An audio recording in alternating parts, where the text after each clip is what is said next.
Every week brings the release of more games, but they're not adding hours in the day.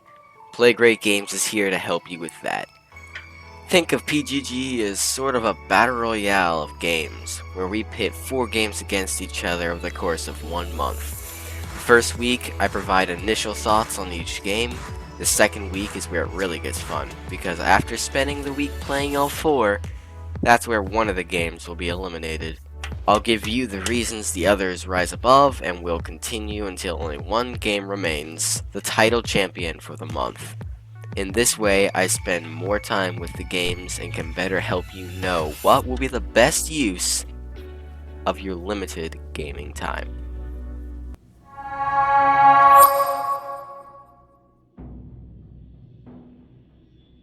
First up is West of Dead, developed by Upstream Arcade and published by Raw Fury. This roguelike cover-based twin-stick shooter looks very interesting, specifically the art style in the Old West style Purgatory setting. Honestly, it's just beautiful, looking like a video game version of a Mike Mignola comic. This game really grabbed my eye. After a few runs, it reminded me a lot of Dead Cells, a game I really enjoy. But unlike that game, West of Dead relies on guns as the base weapon. So weapon accuracy is an additional mechanic from the beginning. And wow, does it really increase the challenge. I often find myself 3 feet from the zombie chasing me down a hall, firing in every direction but where I'm aiming. But, again, like Dead Cells, the more runs you make, the more enemies you kill, and the more weapons you can unlock at the end of each level. So, I'm hoping the upgrades will bring better accuracy. I also noticed a few glitches where enemies could hit me through walls, and sometimes the walls will make it tough to locate my character on screen. It's pretty clear this game will take several more runs in order to start getting a real feel for it, and to be honest, I'm looking forward to it.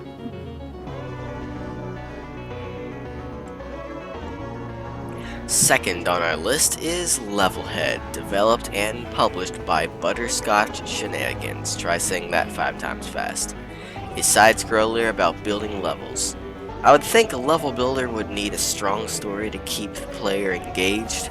Levelhead gets it just right by framing the world and letting the player's imagination do the rest. You play as a small robot courier tasked with delivering packages for the Bureau of Shipping. The problem is, you have to survive a world full of death traps that you or other players have created. I thought it was a nice touch that really made the game more interesting. When I first started playing, it didn't take me long to realize just how much you can do in this game. The options are endless, from jumping sharks to invisible spikes. Yeah, it's definitely varied. And then, on top of that, the combinations are endless too. You can make pinball, calculators, tower defenses, and so much more. I was honestly surprised at how much you can do. There are fireballs that you can change to move in different directions at different speeds. The freedom of this game is vast and knows no ends. It's the perfect game for someone who has a large imagination.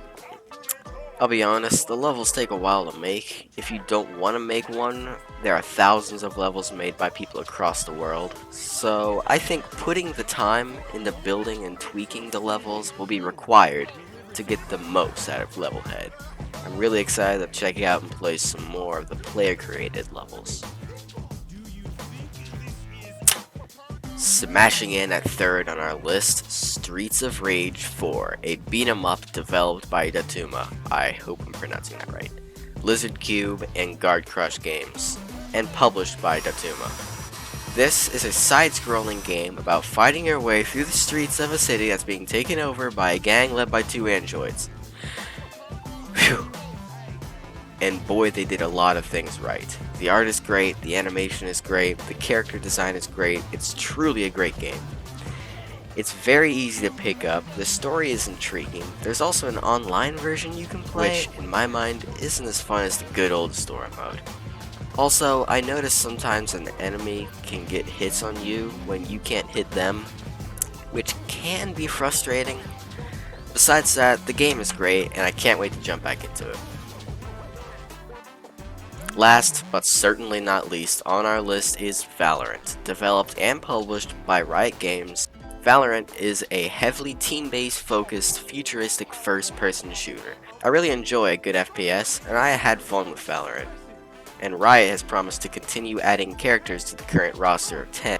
So soon enough, there should be a character for everyone's playstyle. Now, when I started, I had been playing a lot of faster paced games like Paladins, Modern Combat Versus, and Dirty Bomb.